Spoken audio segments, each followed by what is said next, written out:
मैं संतोष बूंदिया आप आज करने एक और अकबर बीरबल की कहानी लेके आई हूँ।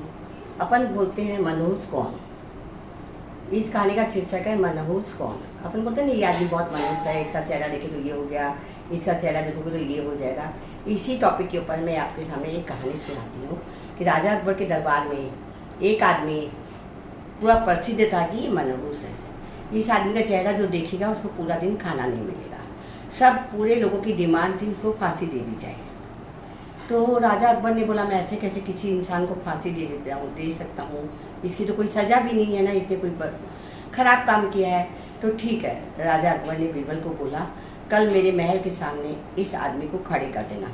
मैं सबसे पहले उठ के इसका चेहरा देखूंगा, मेरी खिड़की के सामने इसको खड़े।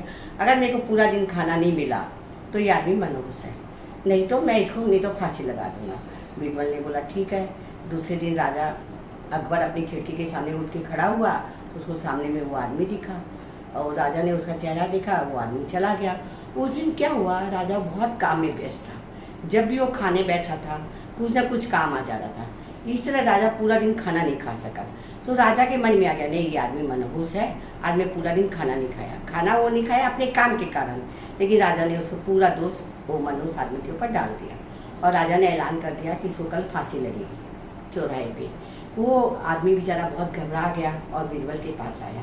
बीरबल बीरबल मुझे बचाइए ना, राजा ने पूरा ऐलान कर दिया कि मुझे फांसी लगेगी। सब वो बहुत दुखी हो गया। बीरबल ने बोला कोई बात नहीं, तू कल के ऊपर मेरे को छोड़ दे। वो बीरबल फिर राजा अकबर के पास आया, बोला राजा राजा कल आपको फांसी लगने वाली है। बीरबल ने बोला क्या बोला तू, तेरे को फांसी, मेरे को फांसी क्यों लगेगी? बोले क्यों?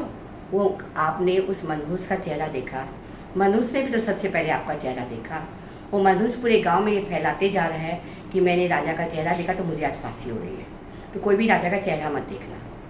पूरे गांव में आज ये हल्ला है, मैं सुन के आया हूँ कि जो राजा का चेहरा सुबह सुबह उठ के देखता है उसको फांसी हो जाती है। आज मैंने राजा का चेहरा देखा तो मेरे को फांसी हो रही है। तो आज के बाद कोई भी सुबह सुबह उठ के राजा का चेहरा मत देखना। तो आप बताइए आपको क्या करना है, उसको फांसी लगवानी है कि अपने आप को बचाना है? आप तो उससे बड़े मनहूस है, उसको देखने से खाना नहीं मिलता है, लेकिन आपको देख लेने के बाद तो फांसी लग जाती है। तो आपको क्या करना है, आपको उसको फांसी देनी है कि अपने आप को मनहूस कहलाना है? राजा एकदम घबरा गया, बोला नहीं नहीं नहीं, कैंसिल करो, मैंने उसको फांसी नहीं लगाऊंगा और ये दिमाग तुम्हारा ही है। मेरी से बहुत बड़ी गलती हो गई थी, मैं अपने काम के कारण खाना नहीं खा पाया और पूरा दोष उस इंसान के ऊपर डाल दिया। ये कि मालूम है ये दिमाग तुम्हारा ही है, कोई खबर नहीं है, कोई अफवाह नहीं है, लेकिन ठीक है सही समय में तुमने मुझे राय देके एक पाप करने से बचा लिया। तो बुद्धिमान आदमी कुछ भी कर सकता है, हारी हुई बाजी को पलट सकता है, असंभव को संभव कर सकता है। इसीलिए हमें जब भी विपत्ति या कुछ आए, प्रॉब्लम आए, तो हमें बैठ के ठंडे मन से उस बारे में सोचना चाहिए। उसका कोई ना कोई सोल्यूशन हमारी ज़िंदगी में ज़रूर निकल जाता है। राधे राधे।